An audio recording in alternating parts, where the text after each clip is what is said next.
इस साल दिसंबर में आयोजित होने वाले rising Rajasthan global investment summit 2024 को लेकर पहला रोड शो होने वाला है मुंबई में। रोड शो में मौजूद होंगे मुख्यमंत्री भजनलाल शर्मा। सुबह 11:30 का वक्त होगा जब rising Rajasthan curtain raiser and road show का आयोजन होगा। इस कार्यक्रम में निवेश संबंधी कई MOU पर साइन होने वाले हैं। राइजिंग राजस्थान वेबसाइट का भी CM शुभारंभ करने वाले हैं। मुख्यमंत्री की उद्योग जगत के कई दिग्गजों और बड़ी हस्तियों से आमने सामने चर्चाएं भी होंगी।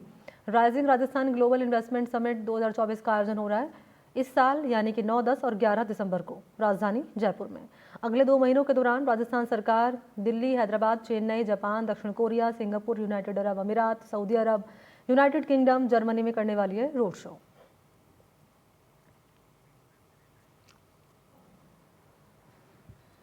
तो राइजिंग राजस्थान कार्यक्रम के लिए मुंबई पहुंच चुके हैं CM। मुंबई एयरपोर्ट पर उनका स्वागत किया गया। इसकी जानकारी उन्होंने खुद सोशल मीडिया प्लेटफॉर्म पर दी है। पोस्ट करके लिखा उन्होंने कि मैं देवतुल्य कार्यकर्ता हूं और जनता जनार्दन द्वारा स्नेहपूर्ण स्वागत से हूं भाव विभोर।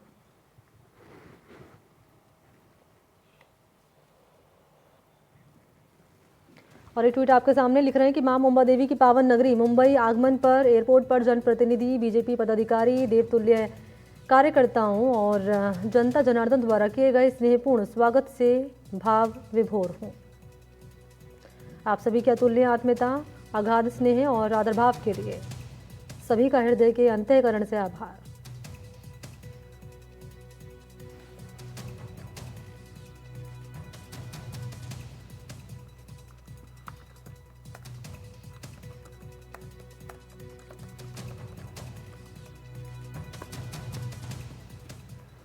तो ये जो समिट होने जा रहा है इस पर पूरे राजस्थान की निगाहें टिकी हुई हैं क्योंकि विकास का रोड मैप यहाँ तैयार किया जाएगा और कौन कौन से महत्वपूर्ण MOU साइन होने वाले हैं इस पर भी सभी की निगाहें टिकी हुई। और किस तरीके से डेवलपमेंट की बात कर ली जाए तो डेवलपमेंट में कौन कौन से सेक्टर्स हैं जिस पर यहाँ काम किया जाएगा, मसलन कौन कौन से MOU साइन किए जाएंगे, ये भी एक महत्वपूर्ण सवाल हो चला है। और जिस तरीके से सहयोगी पूजा बता रही थी कि नीतियों में बदलाव किया जाएगा, तो किस रूप में नीतियों में यहाँ पर बदलाव किया जाएगा और कौन कौन से MOU साइन किए जाएंगे, इस पर भी एक सबकी नज़रें बनी हुई हैं।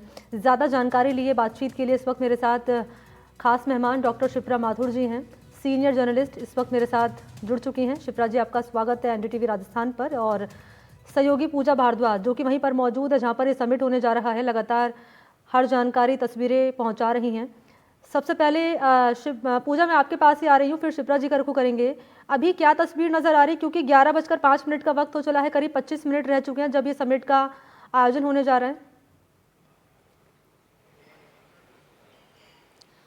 जी मणि, तो यहाँ पर तमाम जो शीर्ष अधिकारी हैं राजस्थान सरकार के वो पहुँचने शुरू हो चुके हैं। चीफ सेक्रेटरी साहब अभी कुछ देर पहले यहाँ पर आए थे और समझिए कि 20 से 25 मिनट के बाद जो कर्टन रेजर है उसकी शुरुआत हो जाएगी, फिर रोड शो होगा और उसके बाद CM का प्रेस कॉन्फ्रेंस और फिर उसके बाद जो अहम पड़ाव है वो है इन्वेस्टर्स मीट, जो कि करीब 2.5 से 3 घंटे चलने वाला है। क्लोज डोर मीट होगा। वहाँ पर न सिर्फ इन्वेस्टर्स को आमंत्रण दिया जाएगा बल्कि जो तमाम ऐसे व्यापारी हैं जो पहले से राजस्थान में काम कर रहे हैं अपने उद्योग को लेके, उनकी तमाम जो शिकायतें हैं या फिर जो बदलाव है उनकी तरफ से वो सुझावों को भी वो सुनेंगे। और जैसा कि आपको बताया पहले कि नीतियों में उन बदलावों को इस बार सरकार करने के लिए बहुत ज़्यादा पॉजिटिव है, सकारात्मक है, क्योंकि ईज़ ऑफ बिजनेस और साथ ही साथ कॉस्ट ऑफ बिजनेस को कम करना ये लक्ष्य है कि इस बार कार्यकाल के पहले साल में ही इसको किया जा रहा है ताकि आने वाले 4 सालों में वो MOUs जो साइन हों वो धरातल पर दिखें। और उसको लेकर वैसे भी इन्वेस्टर्स जो राजस्थान के हैं लेकिन माइग्रेट हो चुके हैं दूसरे शहरों में और अपना बिजनेस वहाँ बढ़ा चुके हैं। ख़ासतौर से अगर मुंबई को हम देखें तो फाइनेंशियल कैपिटल है, यहाँ पर कई ऐसे प्रवासी राजस्थानी हैं जो बड़े उद्योग से जुड़े हुए हैं, बड़ा नाम है उनका, उनको भी एक बार लुभाने की कोशिश होगी कि वो वापस से अपने प्रदेश में आएँ और वहाँ पर उद्योग को बढ़ावा दें। ऐसे ही कुछ लोग हमारे साथ हैं। सर, अपनी पहचान बताएँ सबसे पहले। मेरा नाम निर्मल जैन है, मैं बेसिकली बॉम्बे में बेस्ड हूँ। वैसे हम पिंडवाड़ा राजस्थान से हैं, पिंडवाड़ा सिरोही राजस्थान से हैं। I been born and brought up in Bombay. Bombay में हमारा कारोबार फार्मास्यूटिकल्स का है। करीबन 50 साल मैं फार्मास्यूटिकल इंडस्ट्री में हूँ और करीबन पिछले 25 सालों से हम लोग रियल एस्टेट में भी हैं, कंस्ट्रक्शन एक्टिविटीज़ में हैं। तो राजस्थान के बारे में जब बात करना चाहें तो मुंबई का तो रियल एस्टेट बूम कर रहा है सर अभी। मुंबई तो बूम कर रहा है। जी। राजस्थान के बारे में जब मैं बात करना चाहूँ, इंफ्रास्ट्रक्चर अभी भी काफ़ी लैकिंग है। जैसे मैं जिस जगह से मैं हेल कर रहा हूँ, पिंडवाड़ा सिरोही से, वहाँ इंफ्रास्ट्रक्चर काफ़ी ख़राब है। पानी की तकलीफ़ रहती है हमेशा। लाइट जाती है, अभी भी जाती है। एजुकेशन के लिए सुविधाएं नहीं हैं, कॉलेजेस नहीं हैं सही तरीके के, स्कूल्स नहीं हैं, बच्चों को काफ़ी लंबा डिस्टेंस ट्रैवल करके जाना पड़ रहा है। इसी क्षेत्र में हम लोग भी कुछ काम करना चाहते हैं राजस्थान सरकार के साथ में। कॉलेज वहाँ लगाना चाहते हैं पिंडवाड़ा सिरोही डिस्ट्रिक्ट में, जहाँ कॉलेज बिल्कुल नहीं है। आज की तारीख में बच्चे जो पढ़ रहे हैं, शेड में बैठ के पढ़ रहे हैं। उसके लिए हमने राजस्थान सरकार को प्रपोजल दिया हुआ है और हम चाहते हैं कि सरकार से हमें उसमें कुछ इसमें डिसीजन मिले। हमारी हमारी ज़मीन है, उसके ऊपर हम कॉलेज लगाना चाहते हैं सरकार के साथ में पीपीपी मॉडल में।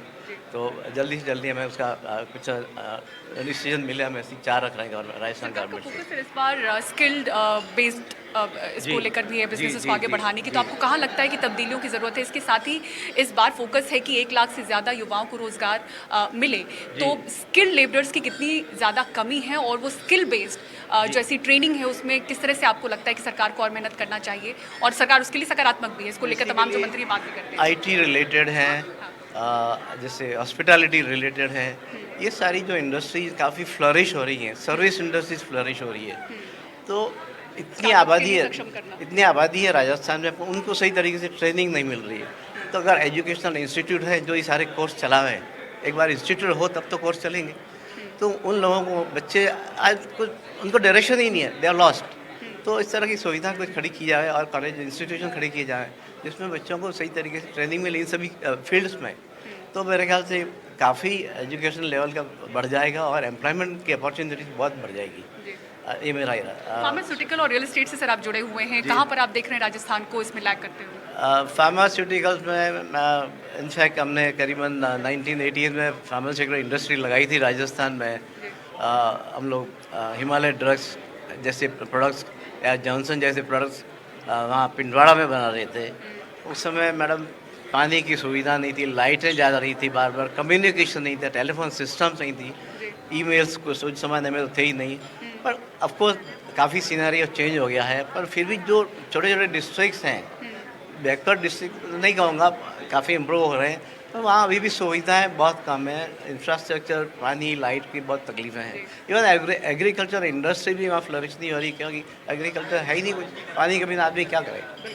तो ये परिस्थिति है मैडम, तो ये इंफ्रास्ट्रक्चर इम्प्रूव करने की जरूरत है। मणि, आप ये देखें कि सरकार ये कहती है कि हमारी योजना है कि हर डिस्ट्रिक्ट का, हर ज़िले का एक प्रोडक्ट उसको अपस्केल करना है और उसको बढ़ाना है। कॉमन फैसिलिटीज़ की बात हो रही है कि अगर 10 से 15 लोग एक साथ जो ऐसी मशीनें से 25 लाख की हैं उनको वो मुहैया कराई जाएगी सरकार की तरफ से और वहाँ पर इस तरह से सेटअप हो सकता है। तो सरकार की मंशाएं बहुत ज़्यादा हैं। कुछ और लोगों से बात करते हैं, सर अपनी पहचान बताइए। हाय, मैं सौरभ शर्मा हूँ, मैं जयपुर में ही रहता हूँ और मेरा नाता medical devices, health care companies में, स्टार्टअप्स में बहुत शुरू से ही इन्वेस्ट करता रहा हूँ। तो मेरा पिछली सरकार से भी और इस सरकार से भी मेन चीज़ यही बताने को है कि मेडिकल डिवाइसेस बहुत ही निश, बहुत ही अभी उभरता हुआ सेक्टर है जिसमें बहुत सारी अपॉर्चुनिटीज़ है। और जितने मेडिकल डिवाइस पार्क हैं अभी इंडिया के अंदर साउथ के स्टेट्स में लगे हुए हैं। नॉर्थ में यूपी के अलावा पूरे नॉर्थ में कोई मेडिकल डिवाइस का पार्क नहीं है। सो मैंने काफ़ी कोशिश की है कि इस सरकार को मैं ये कह पाऊँ कि जयपुर के अंदर एक मेडिकल डिवाइस पार्क खोला जाए, because since I invest into so many companies medical device, तो मेरे को पता है कि बहुत सारे इन्वेस्टर्स हैं, बहुत सारी कंपनीज़ हैं, वो राजस्थान में अपना सेटअप लगाना चाहते हैं। उनको बहुत बड़ा इंफ्रास्ट्रक्चर नहीं चाहिए, उनको बहुत बड़ी सुविधा नहीं चाहिए, उनको सिर्फ एक इकोसिस्टम चाहिए। उनको चाहिए कि वहाँ की यूनिवर्सिटी के अंदर वो कोर्सेज हों मेडिकल डिवाइसेस के, उनको चाहिए कि वहाँ पे 15-16 इंडस्ट्रीज इकट्ठी लगें, उनको चाहिए कि बेसिक फैसिलिटीज़ हों, उनको चाहिए कि बहुत जल्दी अप्रूवल्स हो जाएँ, चाहे वो CDS हो, चाहे वो लोकल लेवल पे अप्रूवल्स हो। सो ये बहुत ही अच्छी इंडस्ट्री है राजस्थान के लिए। शुक्रिया सर हमसे जुड़ने के लिए, तमाम बातचीत के लिए। तो आपने सुना ऐसे तमाम जो लोग हैं अभी इस इवेंट में पहुंचने शुरू हो चुके हैं। जो प्रोमिनेंट इन्वेस्टर्स हैं वो भी कुछ देर में पहुंचेंगे। अगले 15 मिनट में इस इवेंट की शुरुआत होगी और आप देखेंगे किस तरह से कर्टन रेजर होगा। जो वेबसाइट है उसको लॉन्च किया जाएगा और उसके बाद प्रेस कॉन्फ्रेंस और फिर इन सभी इन्वेस्टर्स के साथ, सभी इंडस्ट्रियलिस्ट के साथ बैठकर बातें होंगी। जो इन्वेस्टमेंट है उसको आमंत्रित इन्वेस्टर्स को किया जाएगा। साथ ही साथ जो एग्जिस्टिंग वहाँ के इंडस्ट्रियलिस्ट हैं उनसे भी बात होगी। उनकी जो कमियां हैं, जैसा कि आपने सबसे सुना कि एक कॉमन है कि पानी और बिजली अभी इससे ही पार नहीं पाई है राजस्थान सरकार। तो उस तरफ क्या कोशिशें हो रही हैं, क्योंकि सरकार की तरफ से भी कहा जा रहा है कि कई MOUs उसको लेकर भी साइन हुए हैं। कई ऐसी योजनाएं हैं जिससे अब बिजली और पानी की जो समस्या है बहुत ही जल्द कुछ महीनों में ही ख़त्म होगी। तो समिट से पहले 2 महीने का समय है, उसमें किस तरह से भरोसा बढ़ा पाएंगे इन्वेस्टर्स के बीच में वो देखना होगा। और आज बहुत बड़ा इवेंट हम कहेंगे राजस्थान सरकार के लिए है कर्टन रेजर मुंबई का, जिसके बाद दिल्ली, हैदराबाद और फिर चेन्नई में भी इस तरह का इवेंट होने वाला है और विदेशों में बड़े ऐसे इवेंट्स होने वाले हैं। देखना होगा कि आज मुंबई में कितना ये सक्सेसफुल होता है। मणि, बिल्कुल आपने बारीकी से जानकारी पूजा यहाँ पर दी है और बताया है कि ऐसे कौन कौन से सेक्टर्स हैं जहाँ पर उम्मीदें हैं लोगों को कि सरकार इस सेक्टर्स में यहाँ पर नए निवेश यहाँ पर मिलेंगे और कहीं ना कहीं राजस्थान के डेवलपमेंट के लिए महत्वपूर्ण भूमिका यहाँ पर अदा करते हुए नजर आएगा ये समिट। आप रहिए मेरे साथ। इस बीच सुशांत पारिक हैं इनपुट एडिटर, वो भी मेरे साथ जुड़ चुके हैं और शिप्रा माथुर जी लगातार बने हुए। शिप्रा जी, मैं आपके पास आ रही हूँ। सवाल यही रहेगा आपसे मेरा, ये जो समिट होने जा रहा है मुंबई में, मुख्यमंत्री इसमें शामिल होंगे, कई बड़े जो इन्वेस्टर्स हैं वो इसमें शामिल होने जा रहे हैं। किस रूप में आप इस समिट को देख रही हैं और क्या लगता है कि राजस्थान के विकास के जो रोड मैप है उसमें किस तरह की भूमिका निभाता हुआ ये समिट नजर आएगा? देखिए, राजस्थान का जो बिजनेस सिनेरियो है उसमें देखें कि पोटेंशियल बहुत है राजस्थान में हमेशा से। और जिस तरह से ये समिट हो रहा है उसी तरह का समिट जो है 2015 में भी रिसर्जेंट राजस्थान समिट हुआ था। और अभी जो बताया जा रहा है कि करीब 5 लाख करोड़ का जो निवेश है उसके MOU की प्रपोजल जो है वो सरकार के पास आ चुके हैं। तो संभावनाओं से भरा हुआ प्रदेश है। सालों से लोग उम्मीद करते हैं कि यहाँ पर और इन्वेस्टमेंट हो, बिजनेस की अपॉर्चुनिटीज हो। रिसोर्स रिच होने के बावजूद जो मैनेजमेंट रिलेटेड जो इश्यूज है, और जब 2015 का हम थोड़ा सा रिकॉल इसलिए करना पड़ेगा क्योंकि उस वक्त भी बहुत फैनफेयर हुआ था, बहुत उम्मीदें लगाई गई थी, इन्वेस्टमेंट के प्रपोजल्स बहुत सारे आए थे। लेकिन बाद में जब उसकी प्रोसेसिंग हुई तो लोगों ने इस बात पर, जो अभी भी कुछ बिजनेसमैन इस बात को रेज कर रहे हैं कि पानी और बिजली का संकट है, बेसिक इंफ्रास्ट्रक्चर है, उसके साथ ही उस वक्त जो अपराध के बढ़ती हुई दर थी राजस्थान में उसको भी एक मुद्दा बनाते हुए बहुत सारी जो कंपनीज हैं उन्होंने विड्रॉ भी किया था। और जब गहलोत सरकार बाद में आई तो उस वक्त भी MOU को जब रिव्यू किया गया तो उसमें से करीब 200 MOUs जो हैं वो कैंसिल हुए थे। तो अभी जो मुझे लगता है कि जो सेक्टोरल फोकस है राजस्थान में, क्योंकि अभी इंडस्ट्रियल पार्क डेवलपमेंट का भी अनाउंसमेंट रिसेंटली हुआ है जहां पर सारी इंफ्रास्ट्रक्चर आप प्रोवाइड करना चाहते हैं, चाहे EV की इंडस्ट्री हो, अक्षय ऊर्जा की इंडस्ट्री हो, शिक्षा और कौशल की बात बहुत ही अहम जो अभी किसी बिजनेसमैन ने बोली कि यहाँ पर इंडस्ट्रीज आना चाहती हैं, रोजगार के अवसर हम कह रहे हैं कि अगर इस तरह का डेवलपमेंट होगा तो करीब 1.5 लाख लोगों को रोजगार जो है वो बनने की संभावना बनेगी। लेकिन जो अगर हम इसका एक छोटा सा फिगर देखें कि राजस्थान में 35% जो है वो सर्विस सेक्टर है और 30% जो है वो एग्रीकल्चर सेक्टर है। तो क्या इस तरह से जो बिजनेस का फोकस है वो उस मायने में हमें लगता है कि बिजली पानी जैसी समस्या जो सदियों से राजस्थान फेस कर रहा है, क्योंकि कोई भी इंडस्ट्री लगाएगा तो उसको 3 मुख्य चीजें चाहिए होती है, बिजली, पानी और वहां पर स्किल्ड लेबर। तो आज जो स्किल की स्थिति है खासतौर से रूरल इलाकों में, छोटे इलाकों में, इन्होंने पिंडवाड़ा का जिक्र किया, तो आप आबू का इलाका देखिए, सिरोही का इलाका देखिए, वहां बहुत गैप है एजुकेशन सेक्टर में।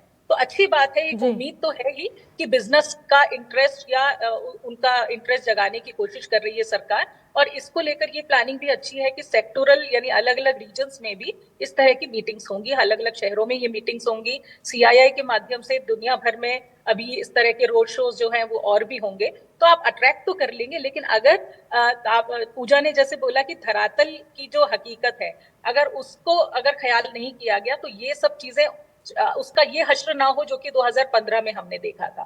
तो संभावनाओं से भरा हुआ प्रदेश होने के बावजूद, और अभी अच्छी बात है कि एग्रीकल्चर और टूरिज्म से थोड़ा सा हटकर यहाँ पेट्रोकेमिकल्स की सोचा जा रहा है, फार्मा की इंडस्ट्री के बारे में भी सोचा जा रहा है, EV की जो संभावनाएं हैं वो भी बिजनेसमैन तलाश रहे हैं। तो बहुत सारी संभावनाएं हैं राजस्थान में, पोटेंशियल है। और जो अभी सरकार की प्रायोरिटी में भी ये है कि जो डेट है राजस्थान पर, करीब 70,000 करोड़ का जो कर्ज है सरकार पर, वो बहुत बड़ी चुनौती है। तो उस कर्ज से कैसे उबर पाएंगे, वो तभी संभव होगा जबकि अच्छे इन्वेस्टमेंट्स यहाँ हो, अच्छे इन्वेस्टमेंट्स हो, उसके लिए ईज ऑफ बिजनेस और इंफ्रास्ट्रक्चर और availability of good and skilled labour, ये बहुत जरूरी चीज है। तो मुझे लगता है सरकार की अगर वो तैयारी भी पैरेलल अगर अच्छी है, तो फिर इस इन्वेस्टमेंट समिट और इन सबका नतीजा हमें 2-3 साल में देखने को मिल सकता है। बिल्कुल सुशांत, आप कौन कौन सी चुनौतियां यहाँ पर देख रहे हैं? जिस बात का जिक्र अभी शिप्रा जी भी कर रही हैं और बता रही हैं कि जो डेट है राजस्थान का, कहीं ना कहीं वो भी एक बड़ी चुनौती बना हुआ है। आप क्या देख रहे हैं, इस समिट को किस रूप में देख रहे हैं और कौन कौन सी चुनौतियां और जिन पर काम करने की ज़रूरत है? उम्मीद है राजस्थान वासियों को कि साहब इस सेक्टर में सरकार कुछ नया कर सकती है, निवेश मिल सकता है। देखिए मनी, बड़ी बात ये है जैसा शिप्रा जी कह रही हैं कि पिछली सरकारों में जो काम हुआ था, उनकी जो विफलताएं हैं, वो अपने आप में एक बड़े सबक हैं सरकार के लिए। और बजरलाल सरकार और तमाम ब्यूरोक्रेसी इस बात को अच्छे से जानते हैं कि केवल समिट कराना कोई बड़ी बात नहीं है, क्योंकि ऐसे आयोजन पहले भी हो चुके हैं। बड़ी तस्वीरें हमने देखी हैं, बड़े जलसे हुए हैं, लेकिन धरातल पर उतना नहीं आ पाया जितना जो है होना चाहिए था। लेकिन अच्छी बात ये कि सरकार पर जिस दिन से ऐलान हुआ है समिट का, एक भरोसा जाहिर किया है निवेशकों ने। और जैसे कि बता रही थी शिप्रा जी की, जो अभी एक करीब 62 अरब डॉलर का निवेश राजस्थान में जो है ऑलरेडी प्रस्ताव आ चुके हैं, तो एक अच्छी बात है। और ये अर्थव्यवस्था का एक तरीके से 30-32% से ज्यादा है राजस्थान का, तो शुरुआत तो बहुत अच्छी है। और दूसरा, बजरलाल सरकार का जो थिंक टैंक है, उन्होंने इस बार देश पर ही फोकस नहीं रखा, बल्कि वो ये चाह रहे हैं कि वो निमंत्रण लेकर खुद जाएं, ना केवल देश में बल्कि विदेशों में। बड़ी बड़ी जो कंपनियां जो शायद राजस्थान में आना चाहती हैं, लेकिन उस तरीके का उनके पास कभी निमंत्रण नहीं आया या उस तरह का ब्रीफिंग नहीं आया, तो वो चाहते हैं कि कानून व्यवस्था के लिहाज से हालात बहुत बेहतर है पहले से। पिछली सरकार में कोविड की मार थी, उससे भी बड़ा नुकसान हुआ। और बजरलाल सरकार के साथ साथ जो केंद्र सरकार का सपोर्ट है, वो अपने आप में एक बहुत बड़ी बात। और इन्होंने शुरुआत के लिए देश की आर्थिक राजधानी मुंबई को चुना है। तमाम बड़ी कंपनियां, उनके हेड ऑफिस वहां पर हैं, और आज सीएम जब वहां पर हैं तो उन सभी उद्यमियों से वो 1-to-1 संवाद भी करेंगे। कई उद्यमी राजस्थान आकर उनसे मुलाकात कर चुके हैं, और आज जब बातचीत होगी तो कई सारे प्रस्ताव हम देखेंगे निवेश के, जिन पर एमओयू आज होने हैं। तो एक बड़ी पिक्चर तो शुरुआत से बन रही है, और उम्मीद की जा रही है, क्योंकि ये अपने आप में एक ऐसा जो माइलस्टोन बन जाएगा। अगर जिस तरह का सरकार सोच रही है वैसा आयोजन होगा, तो रोजगार देने के लिहाज से बहुत महत्वपूर्ण होगा। और क्योंकि करीब 4 लाख नौकरियों का एक बड़ा पिटारा खोला है सरकार ने, प्राइवेट सेक्टर में 10 लाख नौकरियां देनी है, तो वो सारे जो संसाधन जुटाने हैं, वो उसके लिए एक बड़ा आयोजन। लेकिन शुरुआत बहुत अच्छी है, लेकिन कागज पर जो ड्राइंग बनाई है उससे आगे जाना होगा मनी, इसमें कोई दो राय नहीं है। क्योंकि पहले के आयोजन जो है हमने लगातार कवर किए हैं, उसके बाद जो कैलकुलेशन हुआ वो शायद उतना बेहतर नहीं था। और बजरलाल सरकार, उनकी ब्यूरोक्रेसी की पूरी टीम इस बात को अच्छे से जानती है। तो मुंबई में आज जब रोड शो होगा, एमओयू होगा, निवेशकों से 1-to-1 बातचीत होगी, तो वो सारी तस्वीर उस लाइन को आगे बढ़ाने की दिशा में बड़ा रोल प्ले करने वाली है। बिल्कुल। और शिप्रा जी, जैसे कि हम लगातार जिक्र भी कर रहे हैं कि राजस्थान में युवा हों, उनको उम्मीदें हैं, मेडिकल सेक्टर में, एग्रीकल्चर सेक्टर है, उनको उम्मीदें हैं।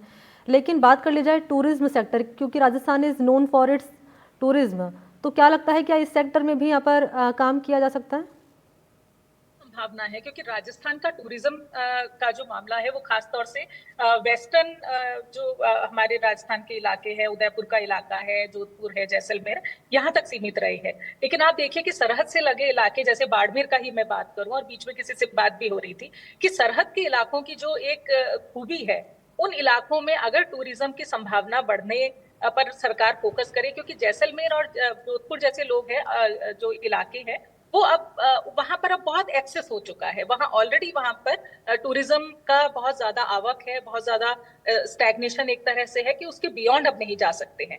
तो हमें लगता है कि राजस्थान में टूरिज्म के जो अपॉर्चुनिटीज हैं, खासतौर से बाड़मेर जैसे इलाके हैं, वहां पर बहुत संभावना है एडवेंचर टूरिज्म की, सरहदी जो इलाकों का जो टूरिज्म होता है उस तरह की, और जो रण के क्षेत्र हैं, क्योंकि थार का जो इलाका है, तो इस तरह के जो जैसे सम के धोरे कहलाते हैं जैसलमेर, उसी तरह के धोरे जो हैं वो आप बाड़मेर में देखिए, जो कि अनएक्सप्लोर्ड हैं, और वहां पर जो मॉन्यूमेंट्स हैं, जो पुराना हमारा इतिहास है, सरहद का इतिहास है, पार्टीशन का इतिहास है, इतनी संभावनाएं हैं जो कि अनएक्सप्लोर्ड है। और उसका ये एक फायदा ये भी होता है कि इस तरह के टूरिज्म के प्रति लोगों का आकर्षण भी है कि ग्रामीण जनजीवन को जो उस तरह की आबादी है उससे उनका इंटरेक्शन हो। और उसके साथ ही ये भी होता है कि जब टूरिज्म बढ़ता है तो इंफ्रास्ट्रक्चर का डेवलपमेंट ऑटोमेटिकली होता है। जो पानी की दिक्कतें हैं, मोबिलिटी की दिक्कतें हैं, जैसे वहां पर डीएनपी का खासतौर से इलाका है, डेजर्ट नेशनल पार्क का जो इलाका है, वहां की जो दुश्वारियां हैं लोगों की, उसको नीतिगत तौर पर सॉल्व करने का भी यही तरीका है कि वहां पर जैसे जैसे बिजनेस का इन्वेस्टमेंट या फोकस या अट्रैक्शन होने लगेगा, टूरिज्म पर फोकस होने लगेगा, तो नीतियों को लेकर भी ये सजगता आएगी कि लोगों का जीवन आसान बनाना है। तो जीवन की आसानी के लिए, आम लोगों की जीवन की आसानी के लिए भी जरूरी है कि टूरिज्म का फोकस और नए सेक्टर्स में हो। जयपुर, जोधपुर, उदयपुर, ये सारे इलाके तो ऑलरेडी बहुत सारा दुनिया भर का टूरिस्ट जो है वहां पर आता है, लेकिन बहुत सारे ऐसे सांभर का इलाका है जहां पर की नमक की झील है, वो अनएक्सप्लोर्ड है। तो ऐसे बहुत सारे अनएक्सप्लोर्ड इलाके हैं राजस्थान में जिनका इतिहास बहुत समृद्ध है, जहां का इलाका बहुत समृद्ध है सस्टेनेबिलिटी के पॉइंट ऑफ व्यू से। क्योंकि अभी हम समिट में भी देख रहे हैं कि सस्टेनेबिलिटी का फोकस जो है वो रहने ही वाला है, क्योंकि आपको अक्षय ऊर्जा की जरूरत है। अगर आपको सस्टेनेबल डेवलपमेंट करना है तो आपको सारे सेक्टर्स में सस्टेनेबिलिटी के एस्पेक्ट को गौर करना पड़ेगा। तो ये जो इलाके हैं जहां पर सस्टेनेबल लिविंग ऑलरेडी है, तो आपको सिर्फ एनकैश करना है कि वहां की जो खूबी है और जो ऑलरेडी जहां पर ऑलरेडी बहुत ज्यादा फोकस है उससे थोड़ा सा फोकस हटा के और इन इलाकों पर हम करेंगे तो जीवन सच में बहुत दुश्वारी भरा है इन इलाकों में लोगों का।